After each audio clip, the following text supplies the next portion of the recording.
It was early evening.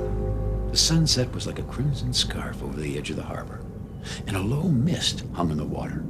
The tugboats were returning to the great ocean dock after a long day's work. Hank and Theodore floated up to each other until they were almost bumper to bumper, face to face. Then they whistled and said, "Hello." Well, that's the way tugboats say hello. Then they all gathered around the dock. Now came Theodore's favorite time of all, the time when the Tugs all told stories about their day. "What did you do today, Emily?" asked Theodore. "George Fodak and I moved a cargo ship," replied Emily. "His name was Beiderbecke, and he was from Germany. He had a big load of..." "Ah!" "A big load of..." "Ah?" said Hank.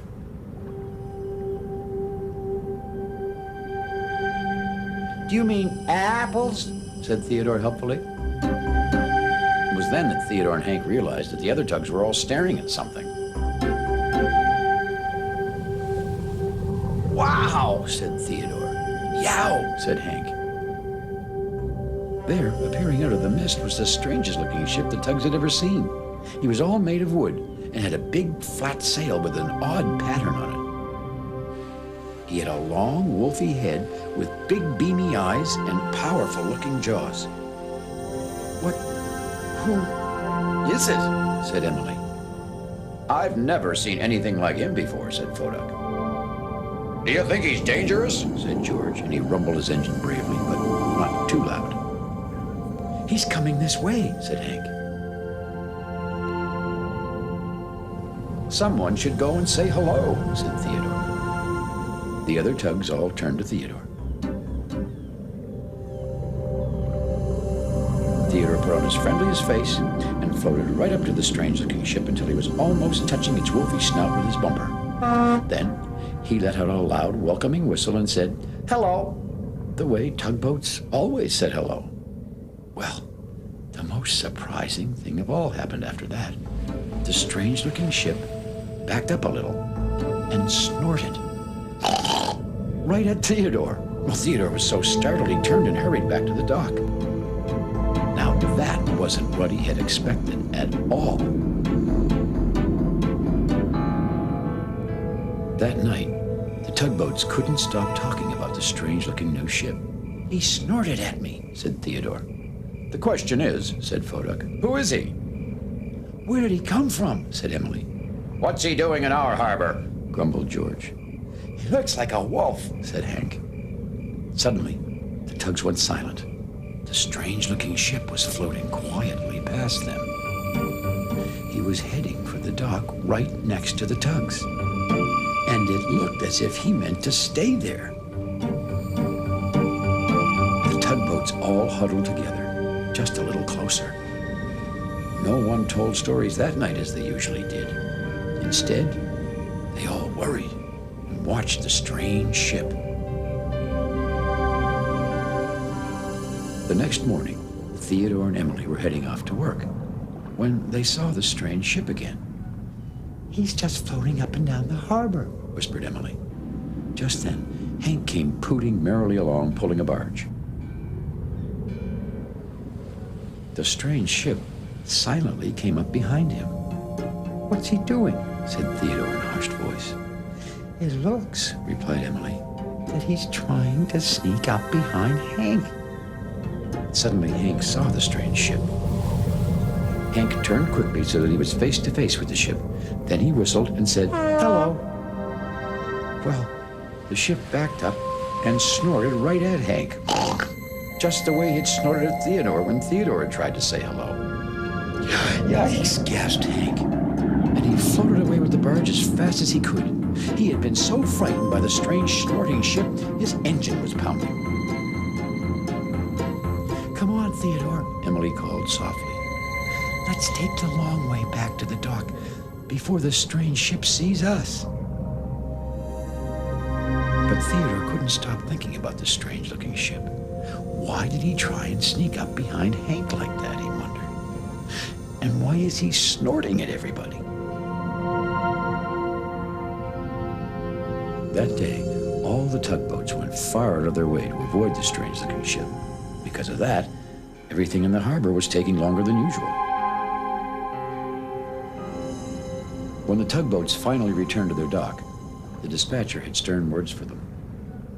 "Tugboats," he said in his most serious voice, "ships have been complaining about how long it's taking to get to their docks. Can someone please tell me what is going on?" "It's that strange-looking ship," said George.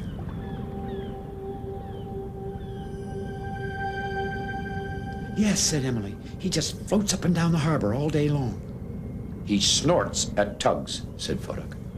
"He snuck up behind me," added Hank, and he has big teeth."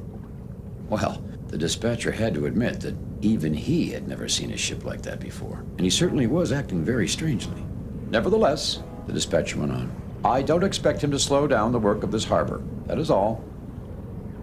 "That ship is very different," said Emily quietly. Once more, the strange-looking ship stayed in the dock beside the tugs. Now, having the ship right next to them made the tugs all very worried, and they didn't tell their usual stories again that night. "I have to do something," thought Theodore to himself. Just before the sun went down, Theodore decided to visit a special friend. Theodore hoped Rebecca, the research vessel, could tell him about the strange-looking ship. See, Theodore thought Rebecca knew just about everything there was to know about ships. "He looks like a Viking ship," said Rebecca. "A Viking ship?" repeated Theodore. "What's that?" "Well, Viking ships sailed the oceans over 1,000 years ago," replied Rebecca. "They were great explorers. This ship in our harbor may be a brand new Viking ship." "But," said Theodore, "what is he doing here?" "I really don't know," said Rebecca. "Well, I don't think he likes us." "If he is a Viking ship," said Rebecca, "maybe he just doesn't speak our language." "Did you try to say hello to him?" "Yes, I did," replied Theodore. And then he thought back to the first time he had seen this strange ship and how he had tried to say hello. "I wonder," said Theodore to himself.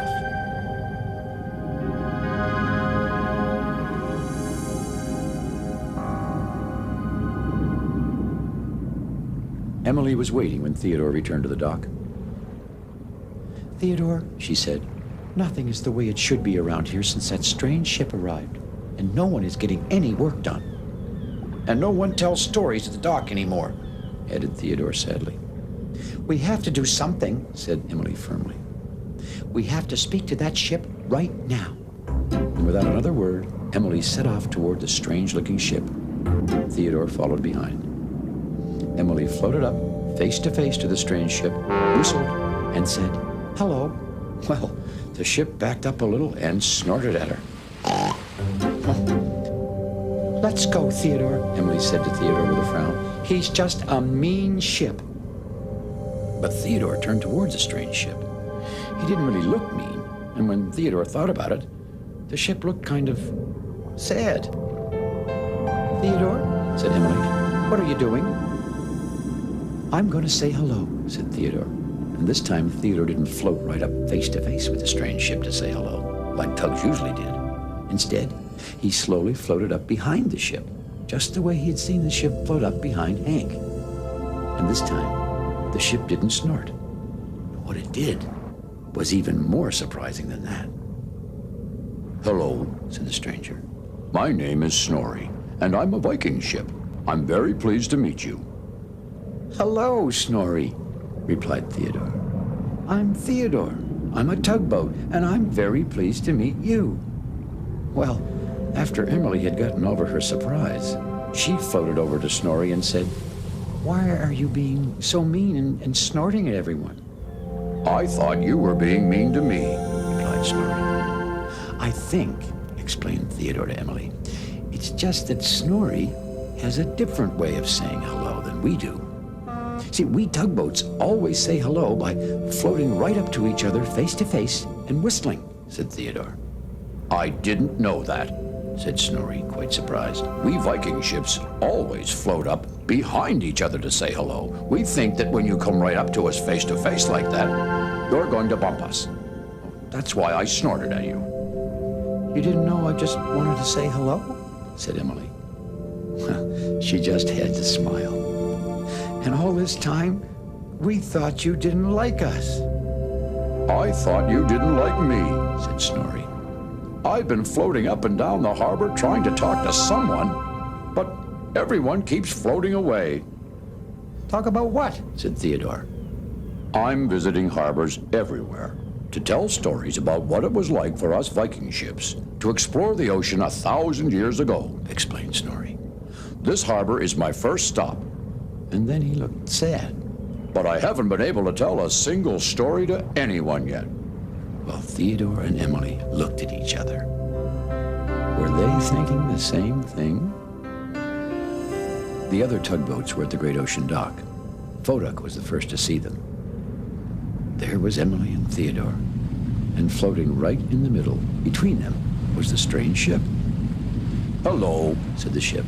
my name is Snorri, and I'm a Viking ship. Well, the other tugs were so surprised, well, they didn't say anything for a moment. Hank began to float bravely forward to say hello, but Theodore went over and whispered, "Go up behind him, Hank. That's how Viking ships say hello." Hank turned and came up behind Snorri, just like Theodore had told him to do. "Hello," he began nervously. My name is Tugboat, and I'm a Hank. I mean," said Hank, my name is Hank, and I'm a tugboat." Well, everybody began to laugh, and their nervousness disappeared as if it had never really been there at all. That night, the tugboats all listened to Snorri, the Viking ship, tell many wonderful stories of faraway places and long-ago times. And everyone agreed it was the best storytelling time they could ever remember.